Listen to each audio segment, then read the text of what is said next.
On this week's episode, we talk about what to expect when using paid ads on LinkedIn. We discuss user personas, what they are and how to use them. And we fight spiders, our most important problem of the week so far. Ah! 1, 2, 3, 4. I'm Neil. And I'm Matt, and we are the Invention Junkies. We lost our jobs at a high-tech startup, so 3 months to start a successful design business on our own. Listen in to follow our story, relive our failures, and join us on this race against the clock. Well, hello, Matt. Good morning, Neil. How you doing? Good morning. Yeah, I'm okay. How are you? Yeah, great. I think it's been, we always sound the same. No, can't say it's been another great week. It's been an incredible week, an amazing week. We've had lots of highs, sure.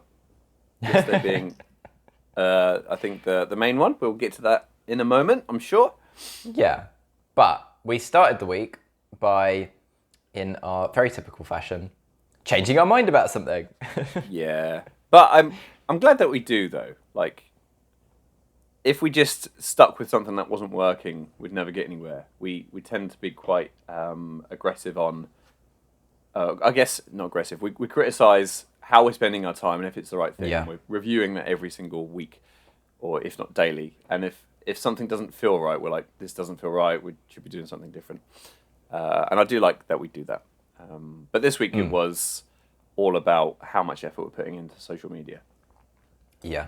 It's really hard because you get to the point where you're like, am we just second guessing this because we're used to second guessing things? And do we just need to stick it out and wait for it to turn into something? But when you're under the kind of time pressure that we've given ourselves with the budget, the runway that we've got, you just don't have time. You can't afford to not be confident in the decisions that you're putting all this effort into. So we were losing a day and a half a week of both of our time, give or take, on average, to the social media preparations, planning, editing, publishing, posting.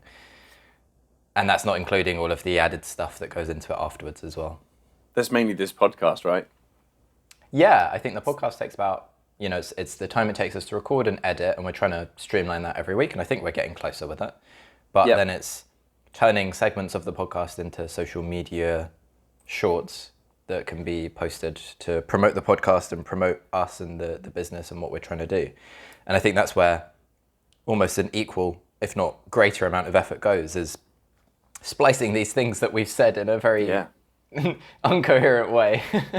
I mean, so just for, so everyone's aware of how long it takes us. So it's currently just coming up to like 9:10, 9:15 on a Friday when we record this.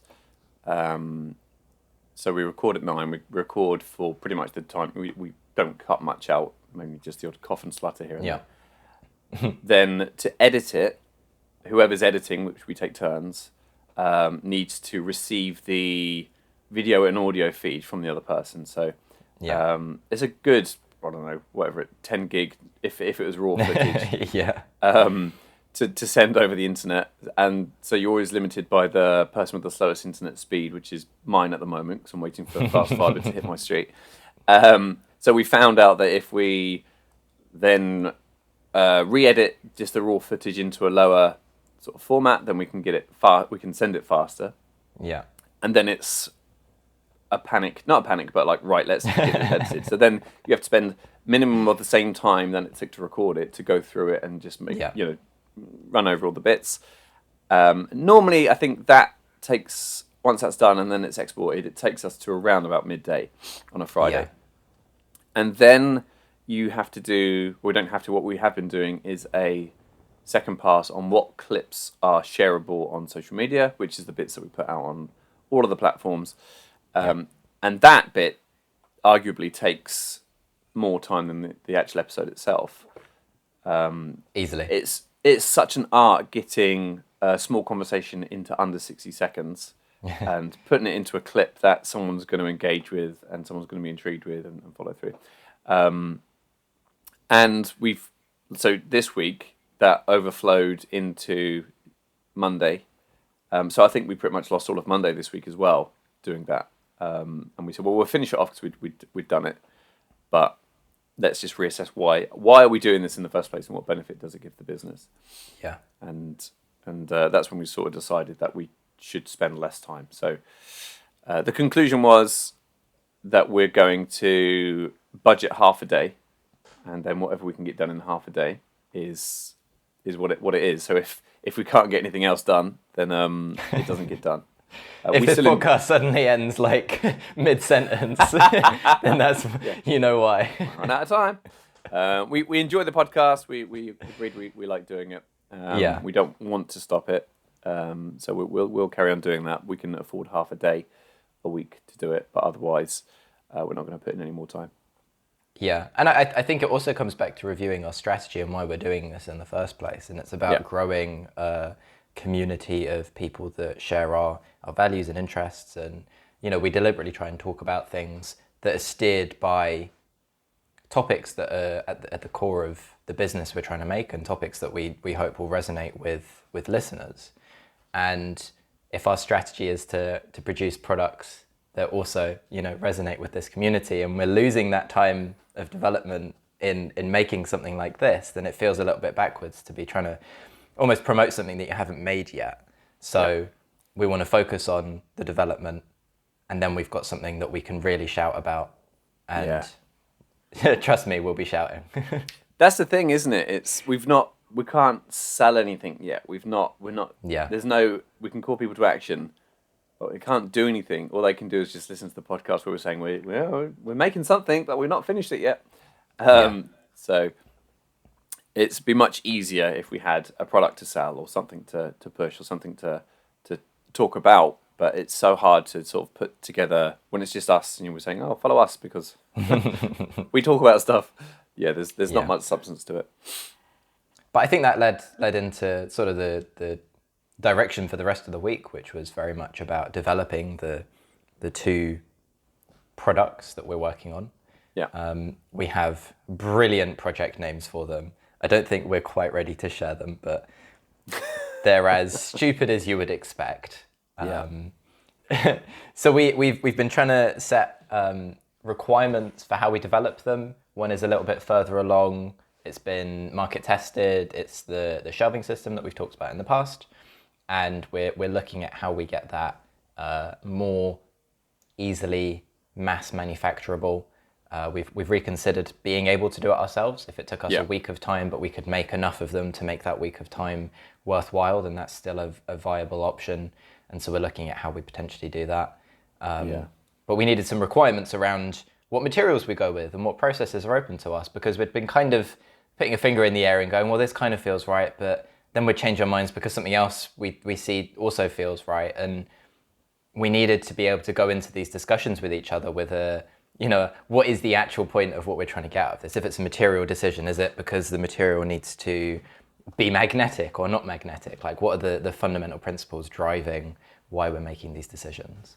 Yeah, and it was you could very easily shoot down any idea that we had because it doesn't do this, and nothing's gonna. There was no sort of unicorn material or design that worked for everything. And we could say, we could use this, but then that doesn't work because it doesn't. Yeah. We mentioned you could use metal, but it doesn't work if it's metal because it might be cold to the touch. It might scratch the surfaces. Okay, so what about you could use wood? Oh yeah, but it might not be sustainable. And everything we come up with had a reason why not to use it, and was like, okay, we need requirements actually, so we know what we're working towards. Yeah. That kicked back off, and we did the same with the prototype, didn't we, for our closed storage system? Yeah.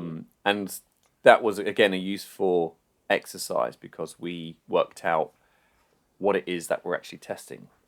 It's very easy to do a prototype, but it's like, well, what's the point of it? What's the question you're trying to answer with this? And it's okay to do something with the next highest fidelity, but unless you're testing against it and ticking off the checkpoints, it's a waste of time. You really need to say, well, this worked here, but I'm not sure of these things, but for those things you need to do the next higher level of fidelity.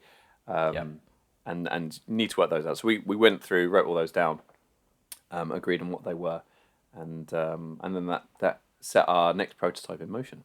Yeah, and I think at the same time we've been looking at different workspaces that we can potentially utilize And there's a limited selection, to be honest, even though we're in, the UK where there's this hustling and bustling economy of innovators.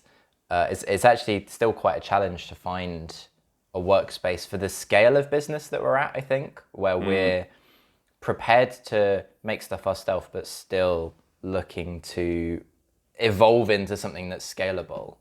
And there's two that jumped out, which is PlusX. And PlusX have bases in Slough, which is just near Heathrow, for anyone that doesn't know. And in Brighton, which is not too far from yourself now.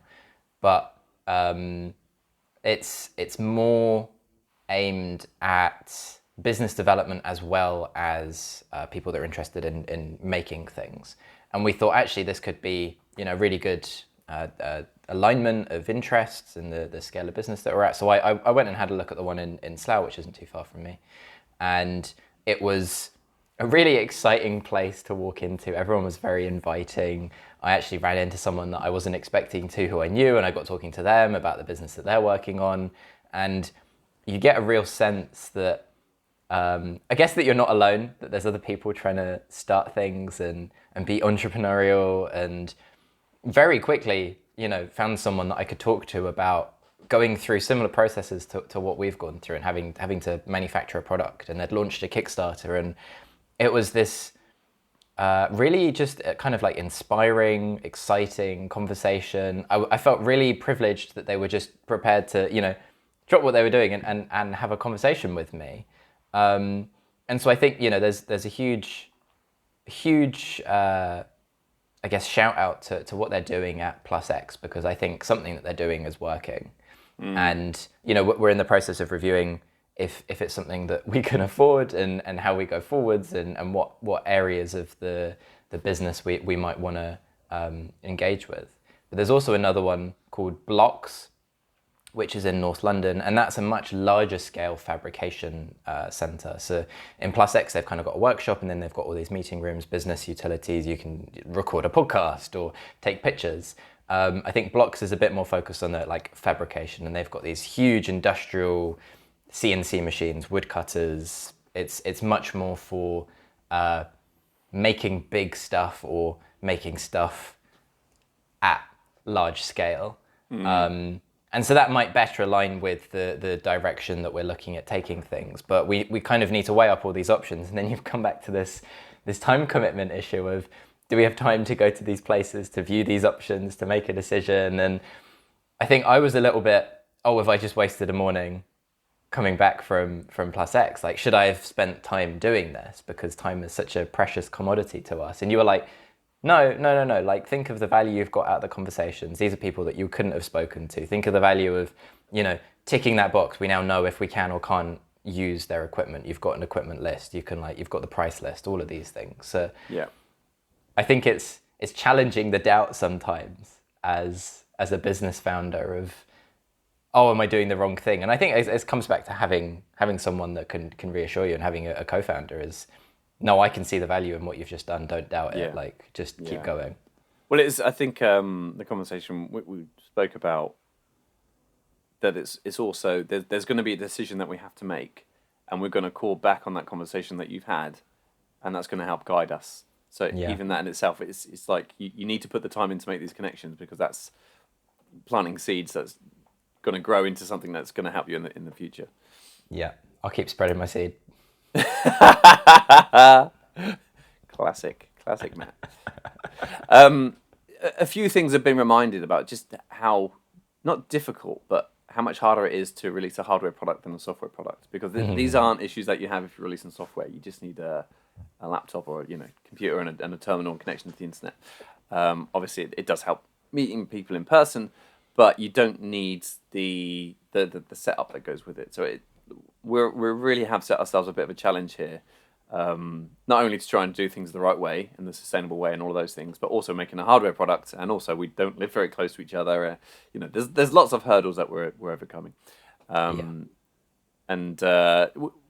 just on the manufacturing, we realized that there was a very great leap from what we did on for the storage drawers unit that we're making name to be confirmed. We can make them ourselves. It's a very big time investment, and it's just not profitable. Or we can go to a manufacturer, but it costs a lot, and the time invested to find the right manufacturer to bring the cost down, and it is too big. It's not. I don't think we've fully tested enough to say, right, we'll order 1,000 units because we don't know if they're selling or not. And it's coming back to, right, let's work out how much, what that design needs to look like so that we can manufacture more in a smaller timescale. And so we were trying to go from step 1 to step 10, and I think there's a few more steps in between that we need to go through just to sort of validate that. We should probably talk about our new prototype as much as we can without sharing too much details. What I really liked about it was Monday morning, we had no idea what this thing was going to look like. And yesterday, it was close to finished. It's got a little bit of work left to do on it, but it's close to finished, and it looks so good. It's so scary how quickly time moves when we're doing this. It always gets to the Friday podcast, and I'm like, that wasn't Monday, that was weeks ago. Oh my God, I can't believe. Yeah, so we've been working on this prototype that's like 3D printed and PVC pipe and crudely assembled, and I'm looking at the one that I've got in the room with me, and it kind of looks like a Frankenstein's monster of parts. And we've been trying to test like features one at a time, but we keep hitting limitations with the materials that we've been using. And so we kind of went, no, we need to scale back and just test the fundamental principles and test them robustly so that we're not being limited by the fact that it's 3D printed. And I think probably got stuck in the prototyping trap of wanting to make something a bit better before it was ready to, or trying to test too much before we were ready to. And so we kind of went, let's strip it back and like just use materials we can trust, like wood and wood screws. And you're right, we didn't have a design because we were like scrapping what we'd got, and we were like, right, let's simplify this component to a block of wood, and let's simplify that component to a block of wood. And I really liked the way that we built it up with the test plan first. And I know there's like a little bit of tedious labor in having those conversations where it's like, we need to make a list, and these are the things we're going to test, and how are we going to test these things? But we kind of had like 5 or 6 tests that we said, we think we can do these out of one prototype. The most important test is number 1. So let's design the thing that can do that. Okay, we've now got this like shape of what the design looks like. Test number 2. Can we change that design to incorporate test number 2 without compromising test number 1? And went down the list like that, and we got to like 6, and we're like, oh, we're not sure we can put 6 in without compromising anything. So we'll kind of leave that on the back burner, and when we're making it, if there's room to fit it in without doing anything dodgy, then we will. Yeah. And I can't wait to get it together and start testing with it now. It came together really quickly, and I think it's a nice reminder to your prototype doesn't have to be this perfect. You know, the amount of time we spent modeling and trying to get these 3D printed brackets working right, and we realised now that was the wrong place to put our effort because it didn't matter. Well, there was this moment yesterday where you handed me this very fancy saw to cut a bit of wood, and I mean half of it was just like to enjoy using the saw. But I used it once and I was like, yeah, that was very nice. And then whacked out the crude panel saw and I was like, but this is quicker. And just like rammed it through the rest. And they're like awful cuts that I'm sure you've like gone back and cleaned up. But not yet. But there was another moment where we was agonizing over what angle this thing needs to be cut at. And then was like, actually, it doesn't matter because this is just for aesthetics. So yeah, I've got the angle measurer out and like trying to line up the mitre saw, and you're like, I don't think this angle actually has a functional purpose. I was like, oh, why didn't you say that sooner? It's 39.2 degrees. Yeah. We're getting better. Yeah, but in other news, we also tested advertising this week. Our first paid ad. We did. That was exciting and scary at the same time. Yeah. So, do you want to go into some detail on this? Yeah, I think it's just worth talking a little bit, just going back to social media about why we started a social media presence. And we realised that to have a paid ad, to sponsor an ad, a post, or put something on social media sites, it performs much better if you've got a bigger following. You can't, if you go in cold with no momentum, it doesn't reach as far.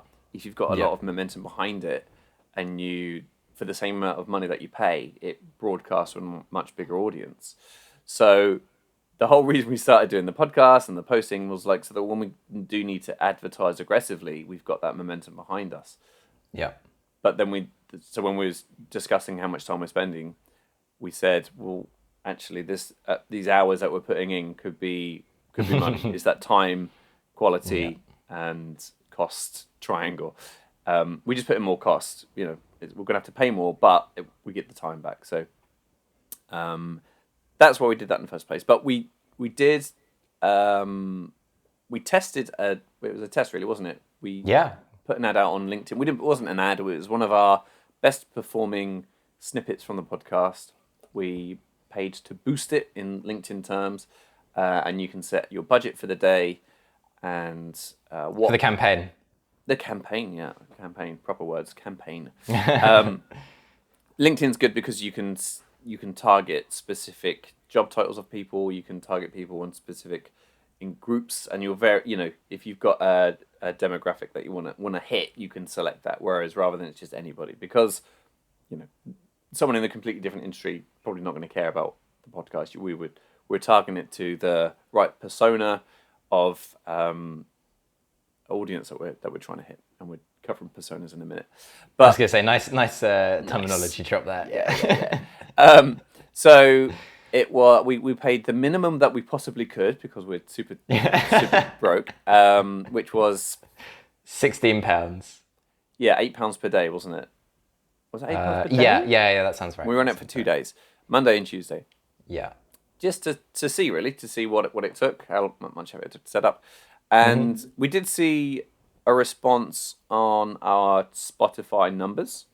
Yes, which is yet to be specifically confirmed if that was a result of the campaign running. I don't think it is an isolated incident because it would be too big a spike on Spotify for it not to be related to the campaign we ran. And the biggest part of the campaign was to have the Spotify link in the ad so that for every view we got, we had a higher chance of getting that click through and getting a visitor on the podcast page. And I don't think we did anything exceptional in publishing last week's episode that would have otherwise, caused that success.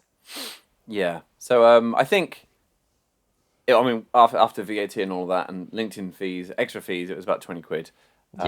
You could look at it 2 ways. You could say it was 20 quid and we grew the Spotify impressions to whatever it was, however many hundreds.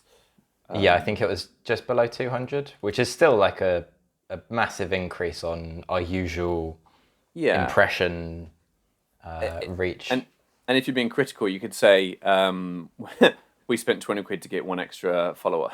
Because I think the confirmed followers went up by 1. But, on these sorts of things, you need to be consistently putting these things under people's noses before they say, actually, I'm going to start following these guys. And no one's really going to follow after one 60-second clip. You need to, it's that reoccurring thing. So hopefully we'll see how it works over time. I think we'll keep an eye on it over the next week or so. Yeah. And then we need to test other platforms. There's Facebook and Instagram. They're apparently about half the price to LinkedIn, a lot cheaper, but you don't get the targeting as much. So we'll see how that goes. Yeah, I think they do more training within the platform. So I think Facebook's strength is it very quickly learns who is interacting with the ad and then uses that to re-inform who it then goes on to show the ad to. And they all have different sort of back-end smarts that power these things. And I think that's also part of the trouble of working out what's going to be best for you. And we kind of just decided that we just need to start testing these things. Like if it's a low budget ad and we do a bit of this kind of like A/B testing, which is where you have, one sample is, the button is blue and one sample, the button is red, and you see like what happens. So I think we're going to just kind of see what we can learn as cheaply as possible and as quickly as possible from all of these things so that when we need it, we're ready. That's it. Okay. Right, Mr. Neil, I think it's that special time of the day. Yeah. time for Founder's Fortune. I'm impressed you remembered.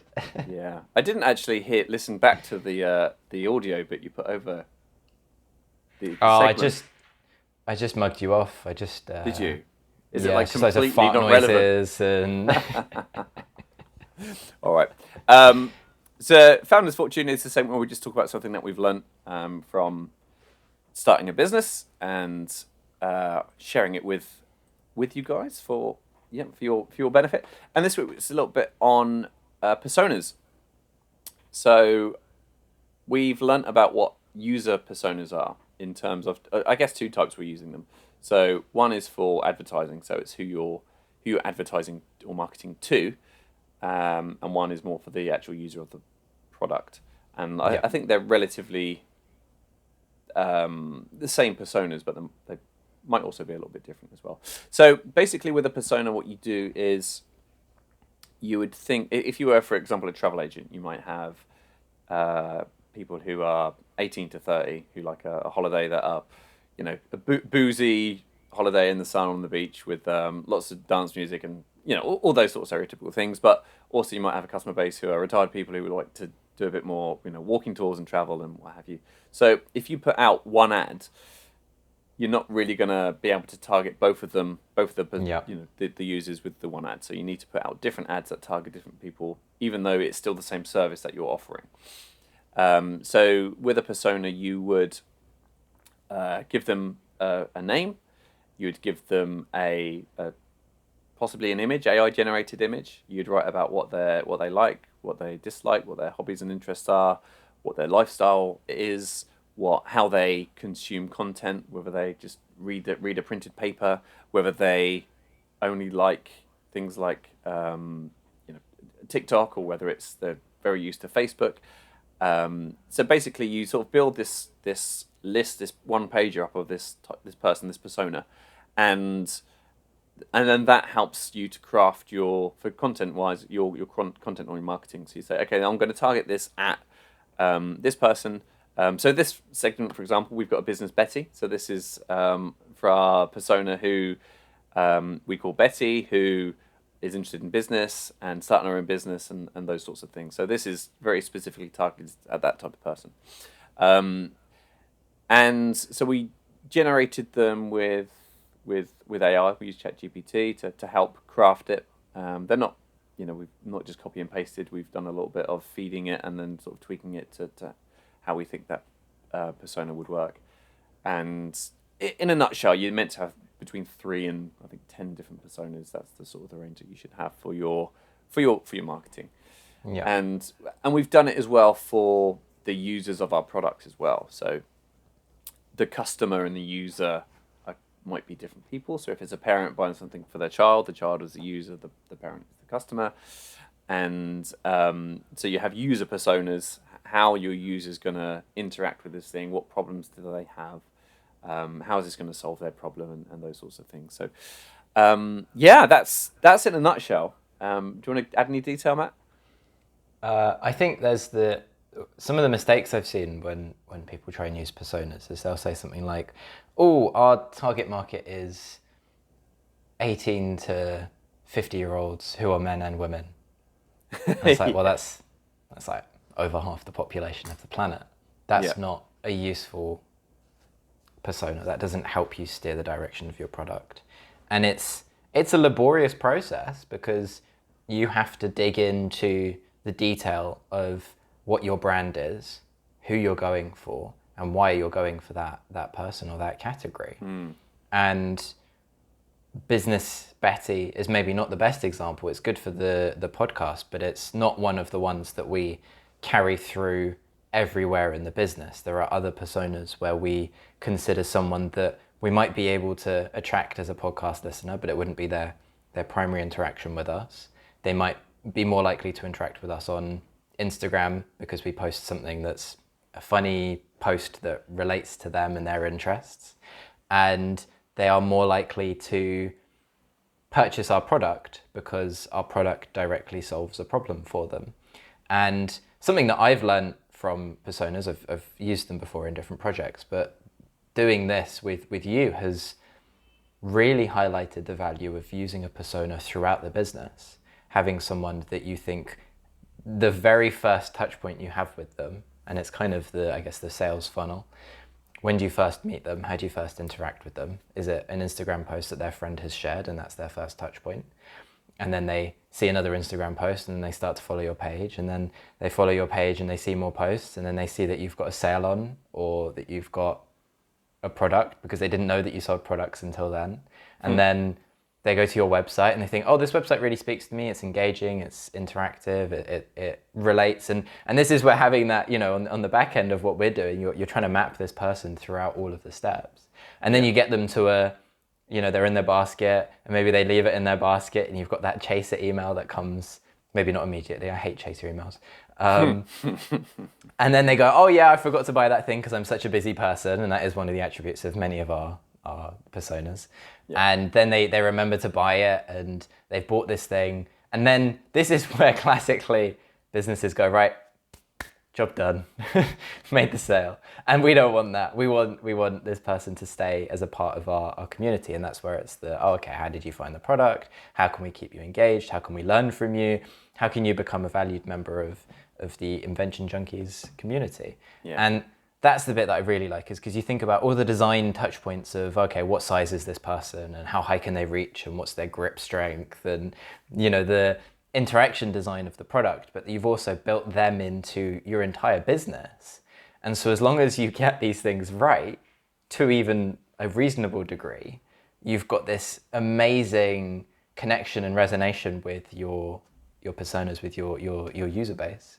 Yeah, exactly. And I think it's worth saying that it doesn't work just for B2C, business to community, business to consumer. It can be B2B to other businesses as well, because you might have people in another business that you're targeting and what their problems are and what they're from the business point of view. So it works. It works across the board, I think. Yeah, I think the only other thing I'd add is that it's a constant process of iteration. You might start, and even if you've nailed it from day one, you will attract new users, you will attract new types of people, new variations of people that you hadn't originally conceived of. And as the business wants to grow, you need to be able to adapt to all of these different people that you're going to attract. All of these things that we make are organic, aren't they? Is that the right word? They're always evolving. So even like a business plan, you can write it on a Monday, but then by the next Monday, you've probably learnt something new that needs to tweak it, not change drastically, but something else that needs to be put into place. And with the personas, it's exactly the same. We'll learn more from data coming in. We might do something that adds a new persona or drops a persona, or it's constantly evolving. You need to constantly review what you've done and make sure that they're always current and up to date. You don't just make them and then they sit there for 10 years untouched. Yeah, it's striking that balance between being agile enough to adapt as things change and as you need to, but also still having a clear focus of what you're trying to achieve, and not like completely rewriting the rule book every time you hit a new change. Yeah, exactly. Okay, let's drag up the section that we've all been waiting for. The big one. It's the big one. It's time for Problem of the Week. That was a real lame hair flick. You barely even moved. You got to do it again.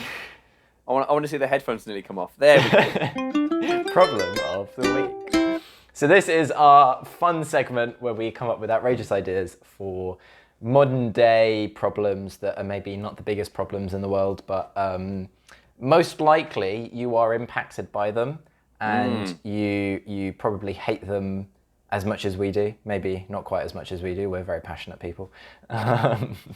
But this week's problem came to us quite literally while we were writing the show notes, because I experienced it.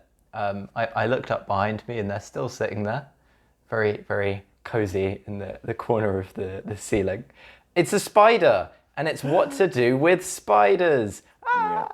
Well, first of all, how big is this spider in your room?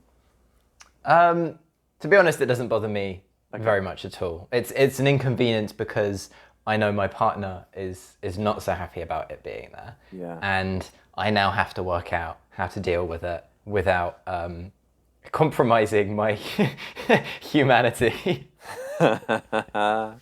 When you you didn't play into it, but I wondered whether you'd say, when you say how big is a spider, do you do the leg width or do you do the body width? Because there's this is a great problem. Yes, because you get it was a massive spider and it's all legs, and it's like, that's not a massive spider. If it's like we should probably have the technical names up for these things, but yeah, a massive spider is something that's thick. I like to think of the leg to body ratio. Ooh.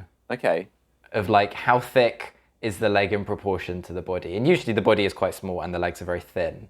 Yeah. But if you've got thick legs, then you probably have quite a chunky body on that thing. Yeah, I want to see the eyes for it to be a real problem with spider. So why is this a problem? Why is it? What do we care about this? I think it's really interesting. It's a very common phobia that people have. And I think there's a few guesses around like survival instincts that we've evolved to be fearful of these things because they were maybe toxic or venomous or whatever, had issues historically. But in the modern day, I think it's like a repulsion. People are disgusted at the idea of having spiders on them. I don't think anyone's really scared of being bitten. I don't think that's like a big part of it in the UK at least. Yeah.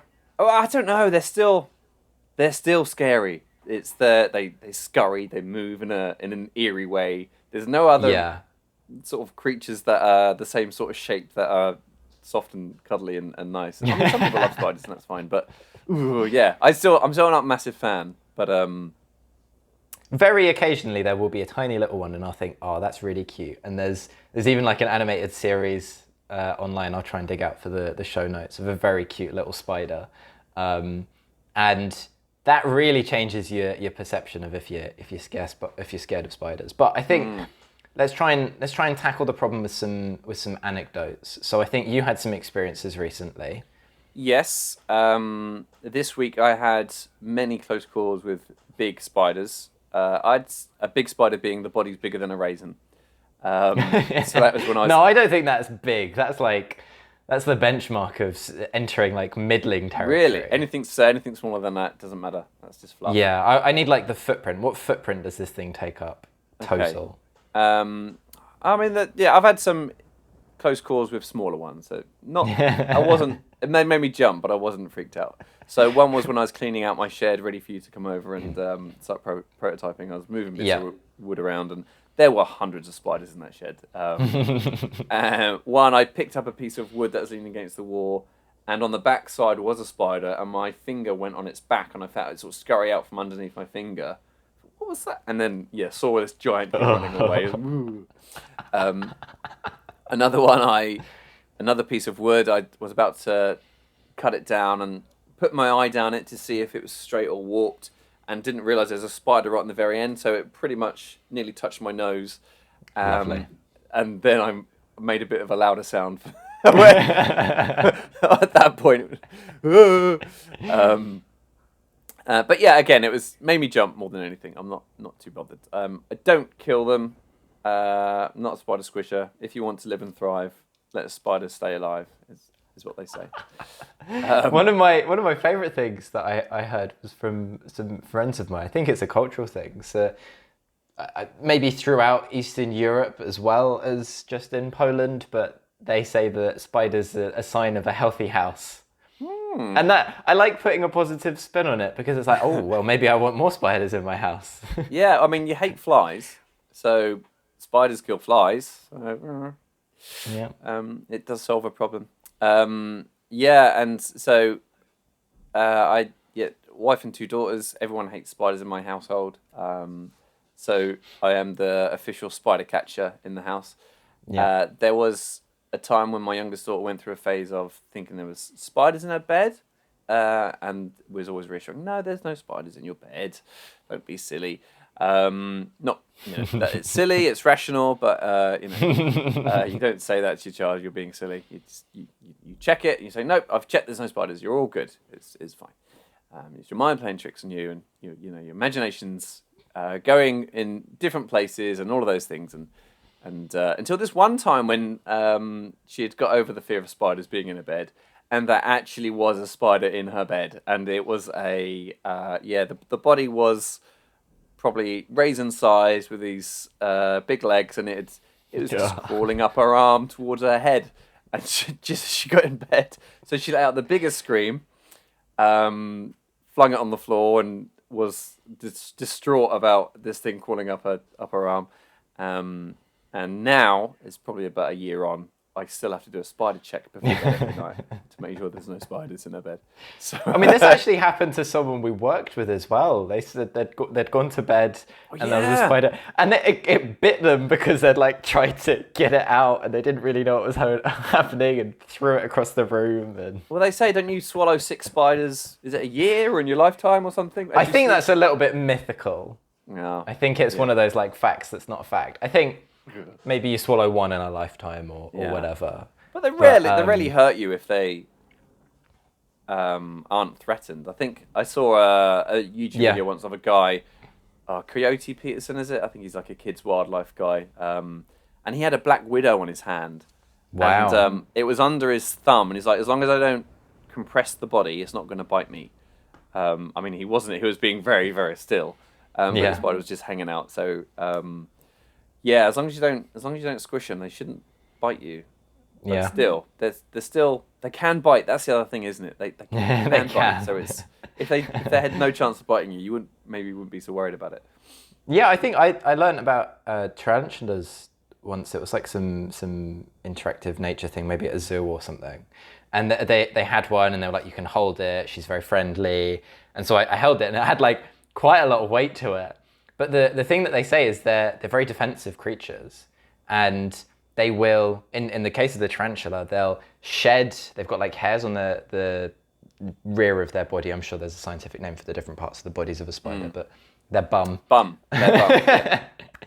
And they use their rear legs and they like knock these hairs off as like their spiky, prickly hairs, and that's their like almost like flares on a rocket, to distract. They like shoot these things off so they can scurry away. But the bite is actually like a last resort because they've got limited venom sacs or whatever toxin sacs, and they don't want to use it because it's precious stuff, and it's exhausting for them, and it's this whole ordeal. So I think maybe part one is we shouldn't be so scared of these things that don't really want to harm us, but we do have to face the fact that this is a problem, and we're here to solve the problem. Yes. So spiders in the home, right? It's not just going out and we don't need to kill all spiders. I think no.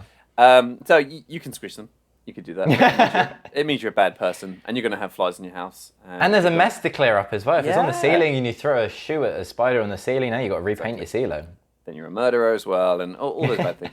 I mean, there's the classic cup and paper method, which is my go-to. Yeah, if there's a spider, it works quite well, providing it's on a flat surface. If it's in the corner, And I do notice that different spiders have different personalities. Some are just like, okay, I'll get in the cup. And others are just like fight mode. Frantic, the ones that scare me are where you can hear them fighting the glass. Yeah. Have you ever had one so big? Where it's like punching, it's like tinking. You can like hear it, like the little tink on the glass. You're like, okay, I'm going to take you to the far end of the garden when I take you out. And I'm going to like throw it away rather than just gently letting it out. There is actually a product available. I'm not sure. I've seen it a while ago called the Spider Catcher. And it's like these stiff nylon bristles on a little claw arm on the end of a pole. So it basically comes from above and just gently cradles the spider's body so its legs aren't hurt. So you can pick it up and then chuck it out.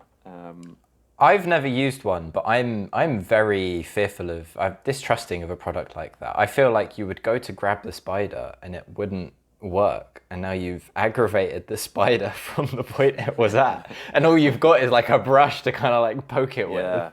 Yeah. I mean, someone designed that product purely for this problem. Doesn't want to kill them, doesn't want them in the house, want to get them out, keeping them safe at arm's length. If we find it, we'll put a link in the show notes so you can check it out. I think maybe something closer to, so there's like insect extractors. There's like a Hoover with a chamber, And I think maybe something like that. I don't like the idea of it being such a purpose-built product. I want it to be, maybe it's just like a Hoover attachment. You plug this thing on the end of your Hoover, it reduces the suction, and you've got a safe compartment that you can now let outside. Yeah, I mean, some people would just vacuum them up anyway, and then the spider has to deal with the living in the dust bag. Yeah, I've never done that. That would be a horrible thing to do to a spider. Yeah. Although in our house, I mean, there'd be enough food that's vacuumed up. It would probably live quite a while in there. Comes out as this like monster. Yeah. Oh, here comes a chicken nugget from under the sofa. Carnivorous, love it.